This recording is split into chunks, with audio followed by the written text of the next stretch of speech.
got a little bit of a race coming up here in, what, a little less than 2 months? Right. Home stretch.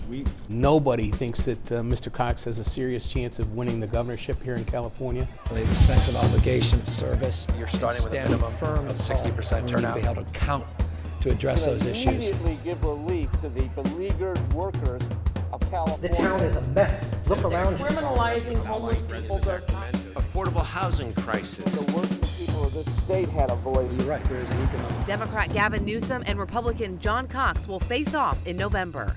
This is Politically Speaking. I think the thing for Gavin at this point is stay the course. Right? I mean, just sort of steady down the track, continue to raise money, continue to talk about issues that are popular among base voter Democrats. Gavin Newsom is certainly acting like he doesn't think that John Cox has a chance, right? He's acting and he's talking like he doesn't even have a race. No, he's like in a victory formation. If he's on the football, exactly. He's just kneeling, running out the clock. Here's the thing, though. The race is not competitive, but it's going to be closer, I think, than you think it would be. And say, well, then why isn't it competitive? Well, there's still a math problem for any Republican.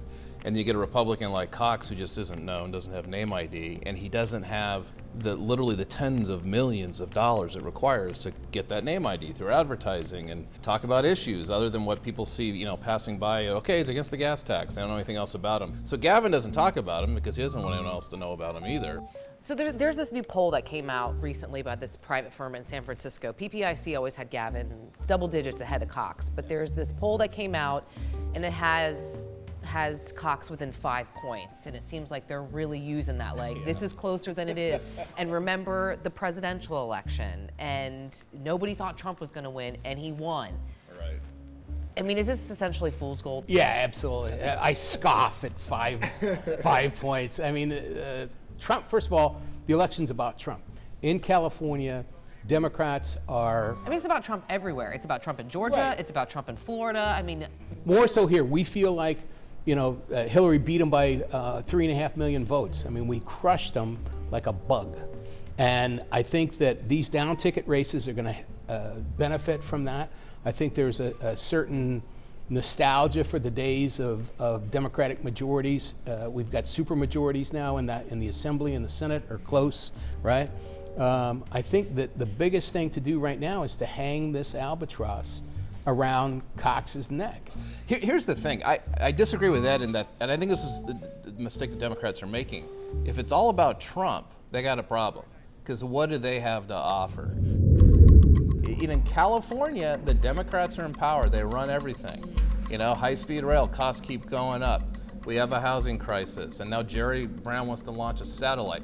What is more miserable, I think, for working-class Californians than seeing a bunch of liberal elites gather in San Francisco and watch Jerry Brown get all excited about launching a satellite somehow to monitor the environment when they can't afford to buy a house or their rent's too damn high, right? Right. So this is where there's this disconnect, and Newsom isn't doing anything to bridge it. But I go back to math. He doesn't have to. I mean, if you look at the 10 issues that concerns Californians in this state, I think that Gavin is in touch with 9 of them, right? I think Cox is in touch with none of them. Gay marriage changed the entire conversation in this country. Right. Not in California, not in San Francisco. Gavin Newsom changed the conversation about gay rights in this country. And now it's the law of the land. And we will celebrate today and we will keep working for the rest tomorrow. I mean, he did that almost by himself. Cox, who is prone to some gaffes and bumbles, right? But the tone of the campaign, I think, has been just right. The way he seized upon these long lines at the DMV and the fact that the Democrats in the legislature spiked an audit to go audit the DMV, right, on behalf of labor, one of their patrons. So it plays into that whole narrative of Sacramento against people. Gavin is an incredibly gifted politician. He's extremely charismatic individual, very bright person, very well qualified, with experience and intellectual capacity to come into this job.